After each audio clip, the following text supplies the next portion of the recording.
Hello and welcome to our JobTrack interview series. I am Gail Ecker, Director of Equine Guelph, and we welcome you as you learn about more jobs in the horse industry. Today I'm joined by standardbred team of Liz and Ronnie Waples to talk about their career pathways in the horse industry. Welcome to our interview.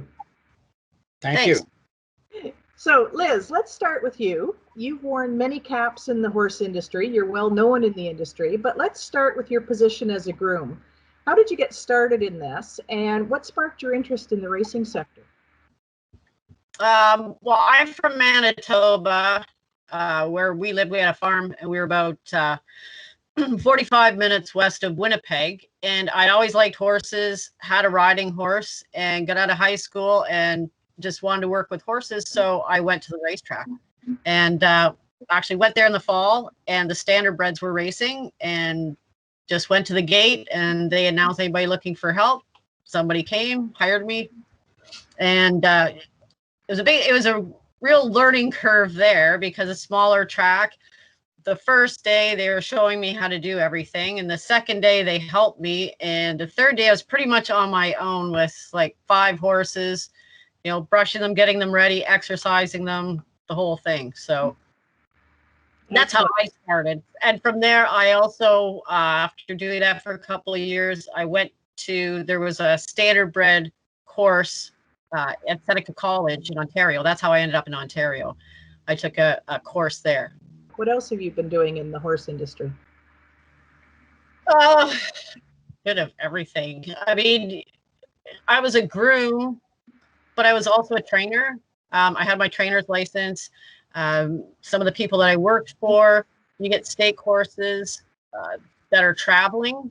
I would travel with them. And with that, I would be doing everything, you know, looking after them, exercising them, entering, doing basically everything but driving them in the race. Okay. And you were at one time helping rehoming standardbreds by retraining them, were you not? Yes. We had our farm, and in the summer we would always take a couple of horses from the Standardbred Adoption Society and break them to ride, and they would find homes for them. Yeah. So Ronnie, let's turn it over to you for a little bit. Let us know how you got started in this industry and how you became the highly acclaimed driver that you have achieved over your years. Well, thanks for the compliment to start with, but I didn't do all that well in school. I left school when I was 15 years old, went to work for my cousins Keith and Murray Waples, and started out as a groom for, I guess, 6-7 years. And I got to be trainer for them for 2 or 3 years after that. And then I started out my own, and you know, you work hard and have a little luck and you end up where you end up. And how did you get into the bike? Well, when I was working for Keith, then I became the second trainer for Keith, and that gets you in the bike a lot more. And then I went for my driver's license in Montreal with a horse called Success Top, I believe I remember right. And then it was easier to get a driver's license than it is now. You just, I think you had 5 qualifiers you had to drive in, and pretty much that was it. I've also seen you at the odd trade show, Ronnie. What's your role in the equine trade show business? Well, we started up a show called Can-Am Equine. Is all to do with the equine industry and a trade show. And we started with 4 partners to start with: Paul McGuire, Doug Millard, Mike Straw, and myself. And then Paul got out of it, and then Ross Miller took it over. He has the Dodge Rodeo company there, so he took it over and done real well with it. It's just something really different from what I ever did. So that's why I enjoyed it so much, because it was just completely different. And you've made sure that the standardbred racing sector is represented there as well, which is a great thing. Well, we try anyway. Do as much as we can. The people our clients that come to the show, they're more into the pleasure horse end of it than they are the race horses, either standardbred or thoroughbred. But we mix it in as well as we can, and we do as much advertising for the standardbred industry as we can. For someone coming into the industry, Liz, I'll start with you. What's the value of experience as a groom in order to build a career pathway for later positions? You have to start grooming. I don't care what you've done before. That's where you have to start. And you don't really, I mean, I would say you need experience with horses, not necessarily race horses to start, but you need some experience how to handle horses, and you need to have an open mind, be willing to learn and love the horses. I mean, if you love the horses and you work hard, you'll learn a lot. You just kind of pay attention.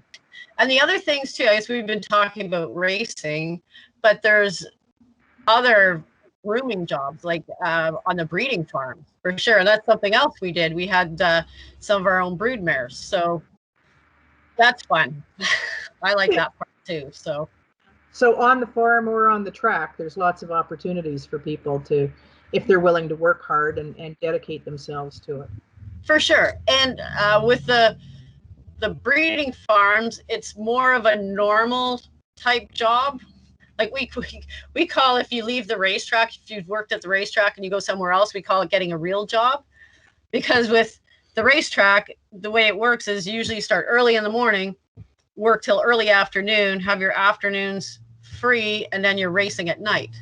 And it's pretty much 7 days a week. A lot of places you'll switch off on Sundays, so maybe you only have to work every second Sunday. Sunday's kind of like the day off at the track. You might still have to race, but usually we don't exercise the horses on Sunday. Whereas if you work at a farm with brood mares, then it's kind of, most places are Monday to Friday or Monday to Saturday, and then they have other people come in on the weekend. So, and it's kind of a 8 till 4, 8 till 5 kind of job. So it just depends what you like and what your schedule is. Getting in with someone who can be a mentor to you sounds like one of the best ways to really get into the industry and learn well. So Ron, are there any mentors that you had along the way that really stand out for you? Oh, I had lots of them. I mean, many, many, many of them. Because I always found if somebody was successful, if you watch them, not necessarily even have to ask questions. If you just watch and see what they did and they were successful, then you'd pick up on it. I suppose the main one in my life would be Keith Waples. I mean, he necessarily wasn't a great teacher, but if you just watched him, he was successful and you picked up some. There's another name from years ago that trained. He didn't drive. His name was J. Russell Miller from Dutton, and he had a lot of good horses. I learned a lot off just watching him. I mean, there's many, many people along the way, really. And Liz, how about you? I would say the biggest one for me probably was Garth Gordon. I worked for him for 10 years. I had been in the industry for quite a while, but that's who I went on the road. I went to the US a lot and trained for him down there, specifically the Meadowlands. In the wintertime, I would usually take they had a whole bunch of series there that started in January, February, March, different classes for different horses. So I would take 2 or 3 down and race them, and then they might get sent back up to Canada, and he might send some other ones down. And I think the biggest thing with him is he let you learn. If you could try different things, if I asked, he would always let me try something. And if he said no, he would explain why. So you learn by doing, you learn by watching, but you learn by doing. You have to do it too. And the other thing when you talk about mentors and getting started, something I keep forgetting adding on here. The other thing I did was with the Harness Horse, our youth foundation thing. We had summer camps, and I was the coordinator for that for 5 years. And it was for kids 10 to 14, I believe. And we would take 8 kids and do 4-day day camps. And the one thing that I did is when the camp was over, any kids who were interested, I would hook them up with a local trainer. And because it was all at the different tracks in Ontario. And we have, some of those kids are still in the industry. And for me, it was great. That was a great way to get kids involved. Liz, any sort of final suggestions for people wanting to get involved? Love what you do. I mean, the best way is treat them like they're your own. Like anybody I've ever worked for, equipment, I've always looked after I treat stuff like it's mine. The horses are mine. The shavings that you use when you clean the stall, don't be throwing a bunch away. Everything hooks together, and it's just treat them like your own. And that goes a long way with employers too. You have to love the horses. You have to. I mean, guaranteed. That's about it for the time we've got, but I just want to say thank you, Liz and Ronnie, for sharing your experience and insights with us today. We wish you all the best in your continued racing career. So thank you again. You're more than welcome. Thanks for asking. And we're very approachable, both of us. Somebody sees us on the street and wants to ask about the industry, just tell them to ask. That's great. Thanks again. Thank you.